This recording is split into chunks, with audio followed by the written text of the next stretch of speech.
Bonjour mesdames et messieurs, j'espère que ça va bien. Bienvenue avec Daniel Tadros. On est dans un nouveau café, on est au Basic Foodies sur la 25 entre la... géographiquement entre la 26 et la 28 à Playa del Carmen. Hey, j'ai un bon sujet aujourd'hui. On va parler un peu de pourquoi je fais ça, pourquoi je parle et que je reçois des contre-coups du monde qui me bitch. Pourquoi je fais ça? C'est une bonne question.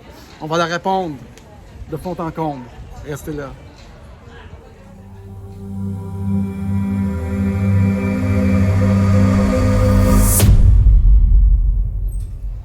Bonjour mesdames et messieurs, bienvenue à la chaîne des Frères Tadros. On est ici pour vous informer, mais surtout pour vous divertir. On regarde la société des fois spirituellement, des fois technologiquement. On essaye de créer le nouveau monde avec ce qu'on fait. On essaye, pas toujours évident. Ce que j'aime de où est-ce que je suis ici à Playa del Carmen, c'est que je m'inspire beaucoup, moi, des gens que je rencontre, des gens que je croise, des discussions. Quand j'étais au Québec, j'avais aucunement ce feedback-là, cette entrée. Je voyais personne, je pouvais pas aller dans un café, je pouvais rien faire. C'était décourageant, j'avais aucune inspiration. Donc je suis assis ici, j'ai Sarah qui est venue me rejoindre, on a parlé spiritualité. J'ai une Cathy qui s'en vient tantôt, on va jaser encore un peu plus, elle va partir faire son travail. Moi, je fais mon travail. Puis j'ai eu une conversation particulièrement enrichissante avec Sarah. Puis elle dit « Ouais, t'as l'air d'un bon gars, t'as l'air à dire ta vérité. » Ben ouais, là j'ai comme un peu expliqué pourquoi je fais ça. Genre, je vais parler de ça aujourd'hui. Et donc, allons-y. Au début du COVID, j'ai réalisé que la chose la plus efficace à faire, selon moi, c'était d'essayer d'éveiller le plus de monde possible pour avoir un tipping point, pour avoir un point de bascule. On pouvait faire des procédures légales, on pouvait faire beaucoup de choses, mais je me suis dit, plus on parle et on éveille les autres, plus on va participer à ce point de bascule. Puis j'ai dit, la meilleure chose à faire, c'est de parler puis d'éveiller les autres. Et donc, je suis parti sur cette mission d'éveiller les autres. Parce que plus les gens en groupe sont éveillés, plus la société va changer. Mais c'est tout un défi parce que les gens ne s'éveillent pas tous au même moment. Puis souvent, même si je pense que j'ai éveillé beaucoup de monde, souvent les gens vont s'éveiller suite aux mesures coercitives. Plus ils sont forcés à s'éveiller, plus ils s'éveillent. Donc, ma mission est un peu annulée. Fait que je ne sais même pas parler. Puis on laisse le gouvernement continuer. Puis on laisse toutes les mesures être forcées sur les peuples. Puis là, eux vont s'éveiller naturellement. Mais j'ai commencé avec cette prémisse-là. Je me suis dit, je vais parler. Ça m'a fait un peu rentrer dans ma mission de vie. D'être plus dans la communication que les autres choses que je faisais. Fait que je trouve ça le fun. Je trouve ça le fun de communiquer. Je fais des vidéos à tous les jours ici, hein? Vous savez ça. Et par contre, c'est pas super facile parce que je dois vous dire, presque à chaque jour, il y a des gens qui m'écrivent, qui m'attaquent personnellement, encore aujourd'hui, qui disent des méchancetés. J'en efface à tous les jours puis je bloque des gens à tous les jours. Imagine. Pourquoi que j'accepte ça? Pourquoi que je continue à faire ça?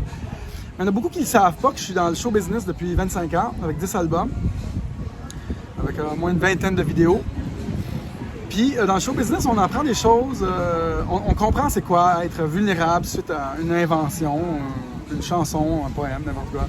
Tu dois être vulnérable et présenter ça. Et ce que les gens en font, c'est pas notre responsabilité, c'est pas notre problème. Des fois, les gens sont très critiques suite à une sortie d'album ou une chanson, ils n'aiment pas. Le show business, c'est assez tough. Faut que tu aies la peau très dure, tu sais. La peau très dure. Fait que j'ai pris ce modus operandi, cette essence-là, dans ce que je fais là. Donc, je crée quelque chose à tous les jours, puis je le sors, puis ce que le monde dise ou pense, ou il parle, ça me change pas grand-chose. Dans le show business, dès que les gens parlent de toi, tu as déjà gagné.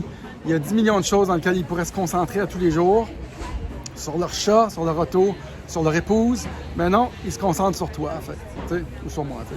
Fait que j'ai pris cette essence-là, ça me dérange vraiment pas ce que les gens disent ou pensent. ça me fait pas changer ma vérité. Et donc, j'ai pris cette essence-là et je parle librement. Je m'en fous, qu'est-ce que les gens... Comme un politicien. Tu sais, un politicien, lui, il continue avec son agenda, fait le go. Peu importe ce que le monde y pense, ben, c'est ça. Il y en a qui l'haïssent, il y en a qui l'aiment. Lui, il continue. Fait que c'est ça que je fais. De plus, mon intention, elle est pure. J'ai une intention qui est... je sais que je fais ça pour les bonnes raisons, pour essayer d'éveiller les gens, pour essayer d'aider à la traversée. Qu'on le veuille ou qu'on vous y croyez ou non, on a une traversée, là, l'humanité. Là. Une traversée dans la conscience, de laisser tomber des vieux paradigmes. On le voit dans plein d'aspects. On le voit partout, c'est ça que ça dit. On est dans un cycle de 12 000 ans, de laisser tomber les autorités. Et donc, je sais que j'ai une intention qui est pure et une intention aussi qui est transparente. Et je prends mes forces et mes connaissances et cette essence-là du show business et je fais ça. Moi qui s'intéresse à tout, qui s'intéresse au show business, qui s'intéresse à l'astrologie, qui s'intéresse un peu à l'histoire, qui s'intéresse pas mal à tout, j'ai compris des choses, tu sais. Puis on a juste à regarder, la crypto-monnaie m'a appris beaucoup de choses.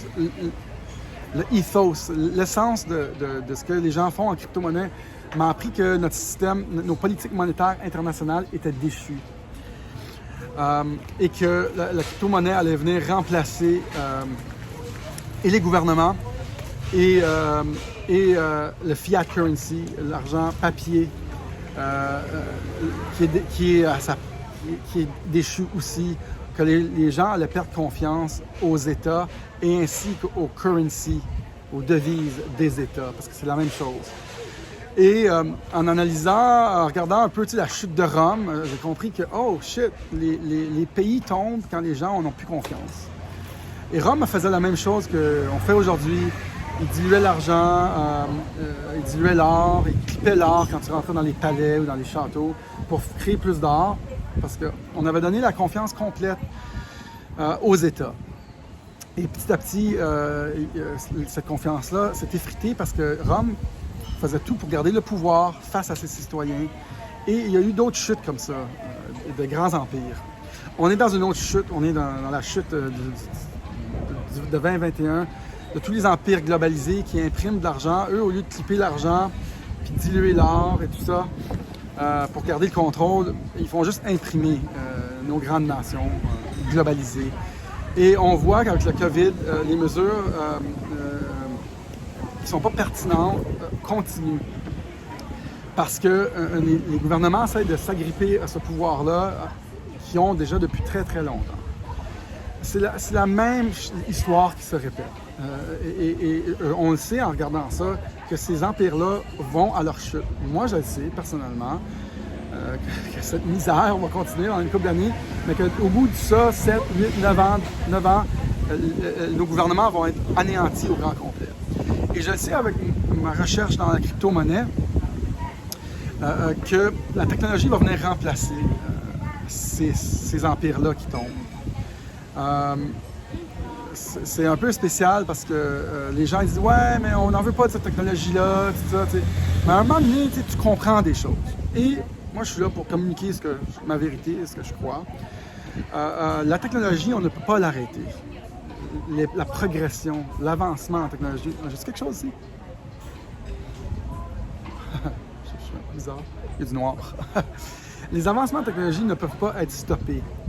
La technologie continue dans les guerres, comme dans dans tout moment dans la société.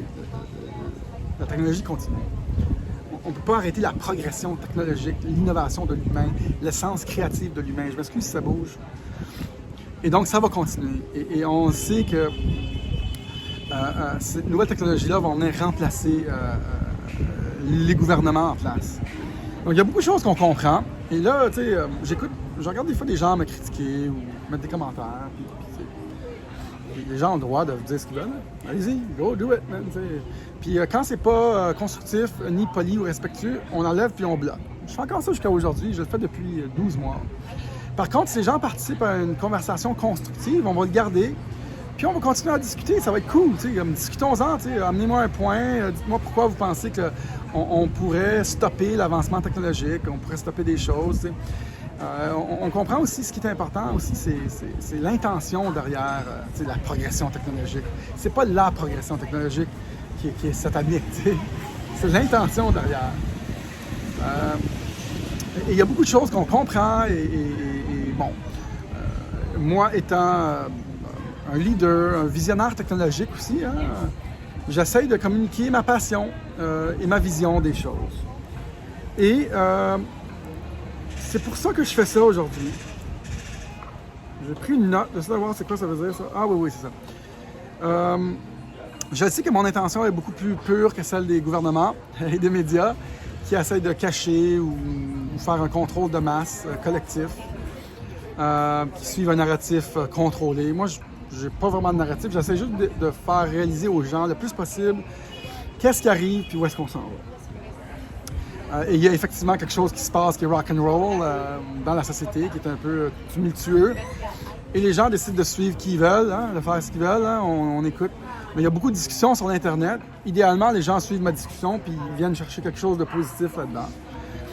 C'est pour ça que je parle. Personne ne va m'arrêter de parler. J'ai souvent dit qu'il faut que ou on m'arrête, ou on me mette en prison, ou on me tue pour arrêter de parler. C'est vraiment cette conviction-là que j'ai face à ces sujets-là qui souvent ça me dérange énormément ce qui arrive dans la société aujourd'hui. Et je n'arrêterai pas de parler, non.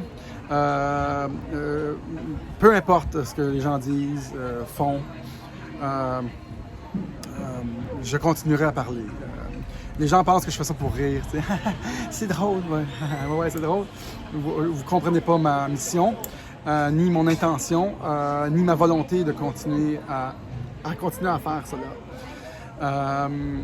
Et donc, c'est pas des petits Joe Blow connaissants là, qui, derrière leur ordi, qui écrivent un petit quelque chose, qui vont arrêter. Même mes amis, des fois, ils disent « Ah, mais c'est pourquoi tu fais ça? » Et je réitère, tu ne comprends pas. C'est ça que je dis à mes amis. Vous comprenez pas pourquoi je fais ça?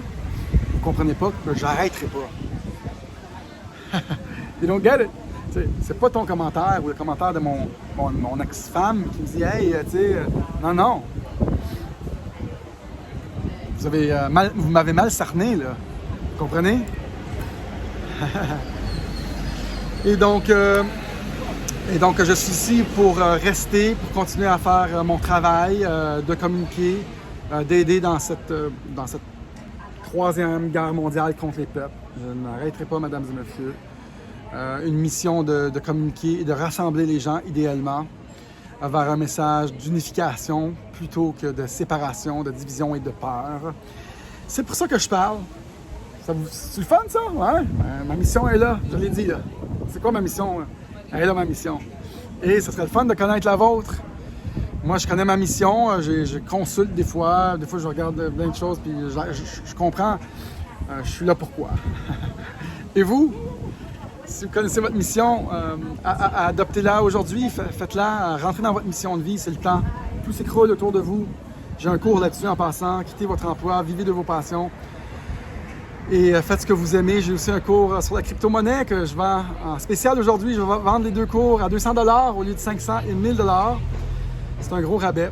Demandez-moi la vidéo Bitcoin, un refuge pour le grand reset. Comment Bitcoin va changer et les blockchains vont tout changer la figure du globe. Ils vont remplacer les autorités en place. Ils vont venir appuyer là où nos autorités vont faillir. Et j'ai compris ça il y a longtemps. Les gens qui sont dans la crypto-monnaie savent ça depuis 12 ans maintenant. Et donc, ça va être un grand changement qui va être effectivement remplacé par la technologie. Et donc, demandez-moi cette vidéo-là, Bitcoin, un refuge pour le grand reset, protégez vos avoirs, surtout. Ouais. Écrivez-moi un email, restez en contact, danieltadros869@gmail.com. Vous voulez faire un don, allez-y, Interact, PayPal ou boîte postale. Je me plais beaucoup à faire ça, je me plais beaucoup d'être ici à Playa del Carmen. Je vais peut-être faire une deuxième vidéo aujourd'hui, et donc c'est pour ça que je parle. C'est quoi votre mission à vous? Salut tout le monde, merci d'avoir été là. À la prochaine.